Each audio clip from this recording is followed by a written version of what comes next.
But in personal strategic planning, you have to ask, how do you increase the return on energy for you as a professional in sales and service excellence by farming or developing your territory? If you look upon your sales territory as a farm that you have to fertilize and cultivate and nourish, then you'll find that in your territory, the second principle of strategic planning and strategic thinking is concentration. How do you concentrate your energies? How do you use the 80-20 rule so that you maximize the sales and revenues that are possible from the territory for which you are responsible? Let me start off by giving you the difference between key accounts and smaller accounts in territory management. And it's very, very important. Imagine that we have a graph, and here is the graph. And this is 0, and this is value. And up here we have the small sale. And the small sale is over here, and we have the large sale. And now we have the differentiators between the two. You have here a graph of what you might call trust. In the small sale, trust can be very low. Here you have a graph of what you might call pressure. And in the small sale, the pressure can be very high. Now, what are the differences between the accounts? Well, this account requires more than anything else, it requires frequency of contact. It's getting out there, seeing as many people as you possibly can, throwing as much mud at the wall and hoping that it helps. This requires strategy. The large account requires strategy and far, far more thinking in advance. Second of all, the small accounts require efficiency, using your time well so you can cover the greatest amount of ground in the shortest period of time. The large accounts require effectiveness, using your time and your resources to their very best to maximize your potential in that territory. This small accounts require activity. High levels of activity, so large accounts require planning. And planning is one of the most important single things you do to develop and maximize your territory. And finally, the small accounts require more small accounts, and the larger accounts require larger accounts that have greater market potential. Now, here is where the future of our business lies. It's here.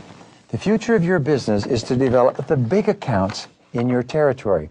The future of your business comes from analyzing and thinking through your business and your accounts before you begin throwing yourself at them. Remember, small accounts, small sales is high frequency, efficiency activity, and more of them, high pressure and low trust. Your job is low pressure to no pressure, high trust, large sales, strategy, effectiveness, planning, and make much, much more money. Which brings us to the reasons for this. Number one is there's fewer accounts available. In your territory, there are fewer key accounts available. And so therefore, you cannot waste a single account. In your territory, there may only be 8 major potential accounts.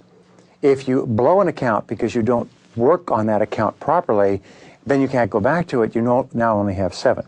The potential in each one of these is greater. The amount of revenues possible from one large account in your territory can be as much as in 8 or 10 or 20 or 50 others. Number 3, the cost of failure is significant.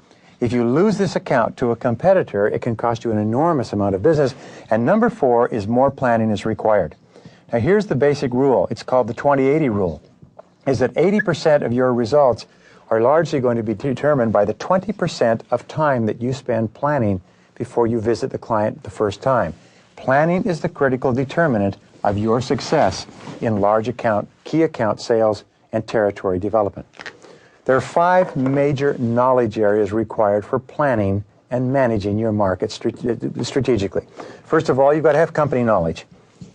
You have to know the past, the present, and future of the companies that you're dealing with before you go to see them. Second of all, you've got to have product and service solutions knowledge.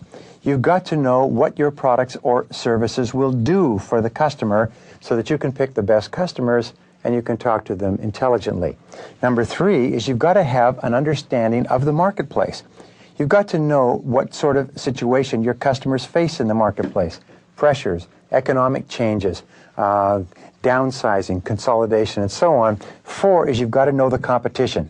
You can't beat competition if you can't see them. You can't hit a target you can't see. Who else is going after that account with you? And number 5 is your job. Is you have to know your job well. You have to be a professional. You have to really know what you're doing. Now, this being said, here are the rules with regard to strategy. Number 1, Action without planning is the cause of every failure. It used to be that we would go out, have an experience, and come back and say, geez, what happened? Today what you have to do is you have to think in advance and you have to plan before you act.